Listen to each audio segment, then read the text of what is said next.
Dami pa, mga kanipi ko na.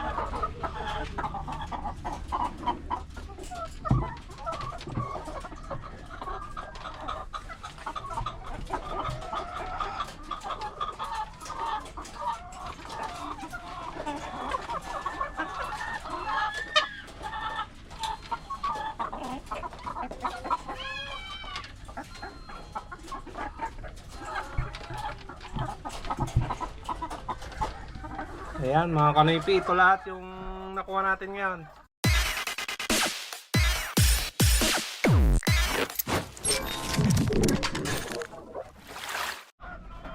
What's up mga kanipi? Nagbabalik na naman ang inyong lingkod, si Kanoypi, for another video. Araw ng Biyernes, tapos na yung mga trabaho natin mga kanipi, yung sideline natin na trabaho. Sana may mga magpapagawa pa para may sideline ulit.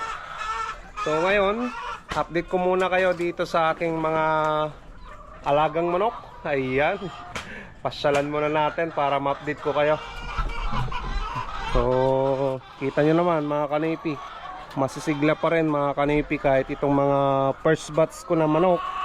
Ayan, second batch, tapos nandito rin yung mga third batch na manok mga kanipi, at fourth batch yung mga mapuputi. Ayan, yung mga fourth batch ko. Bali yung mga itlog nila dito nasa large na mga kanipi hanggang XL. So yan, may itlog na rin mga kanipi. Siguro to nasa large na mga kanipi. Yan, large size.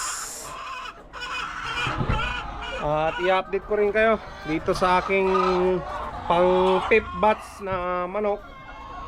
Ayan, pag mangingitlog na yun, pwede na nating ikal itong mga ano, yung mga first batch.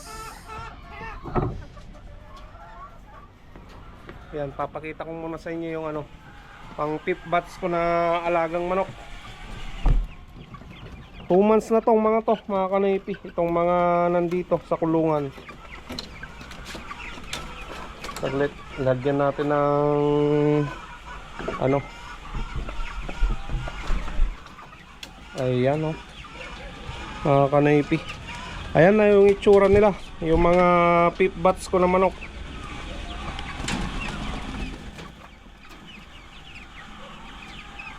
Alright,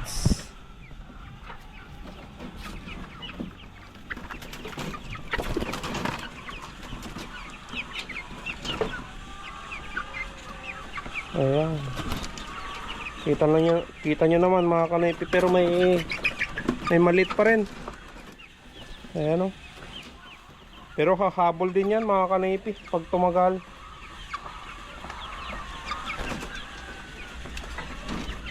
Ayan, nakita nyo na yung fifth batch ko na manok. 2 months na higit ito, magti 3 months na sa ano, sa katapusan ng December.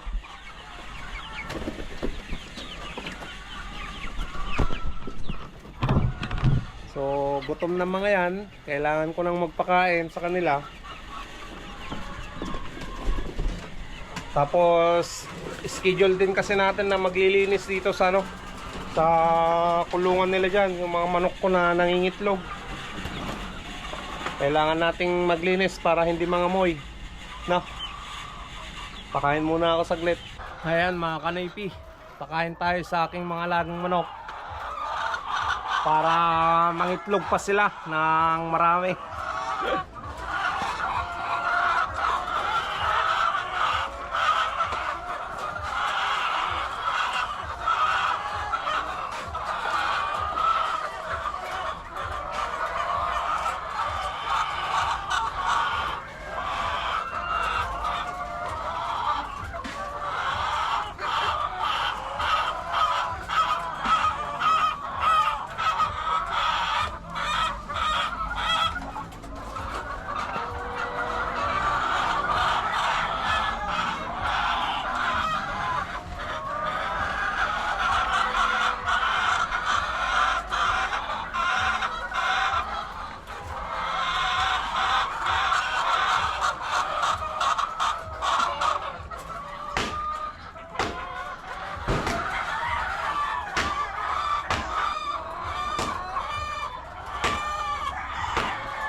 nagpakain na tayo.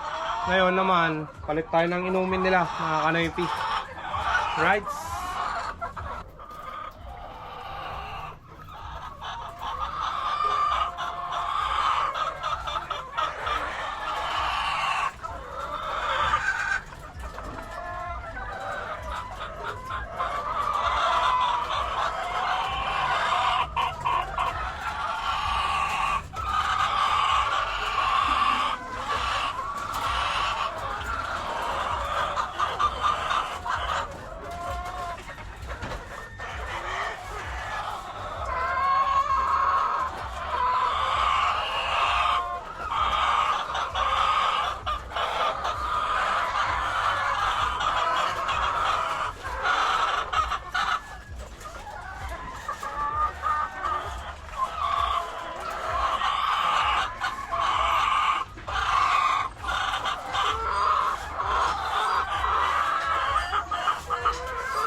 Bale, magtatanggal na tayo ng ipot ng manok mga kanaypi.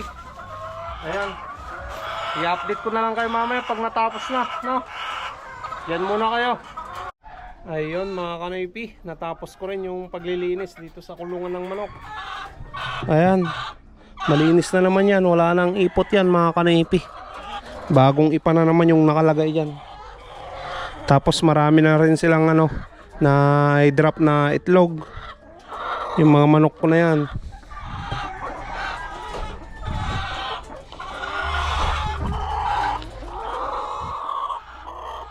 Meron pa doon sa dulo.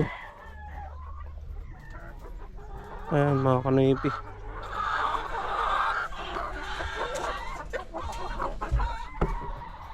Ayos. Yan. Ayos na.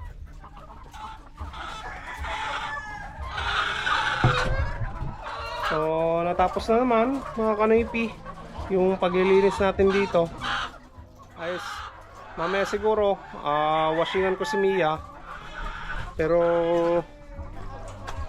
punta muna ako na magpagupit mga kanaypi dahil mahaba na yung buhok ko. Mainit. Ayan. Pagupit muna ako dun sa may tapat ng school ng Nankesan, no? Dito muna kayo. Ayan mga kanaypi, nakapagpagupit na ako. Ayos na. Tapos ngayon, kulikta tayo ng itlog. Dahil may pa-order tayo, 1.5 tray. Pasok tayo. So dito, dalawa lang yung nakuha natin. Ayan, 3. Dito, isa. Hindi pa nang itlog yung iba. Ayan, 2. Dito kompleto na eh. Ayan. Ayos. Kompleto.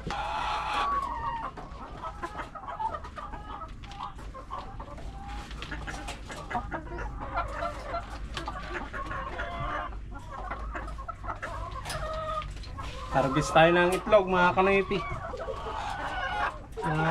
May deliver sa customer.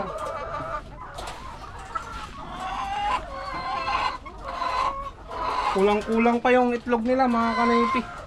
Pero mangingitlog pa yan hanggang mamayang hapon.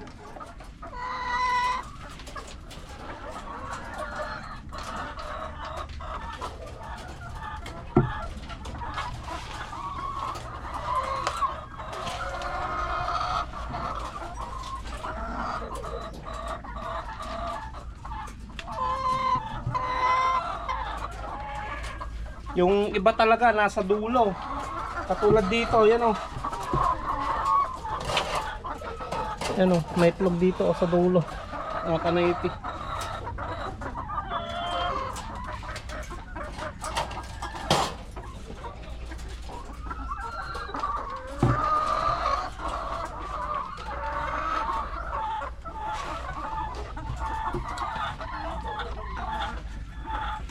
Dami pa, mga kanaypi ko na.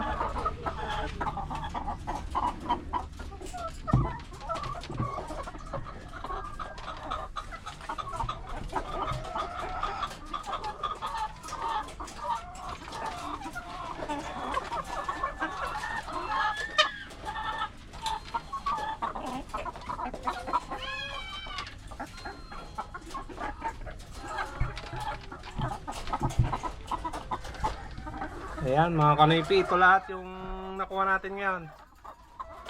May bibigay na tayo sa customer natin, 1.5 tray kasi yung yung order.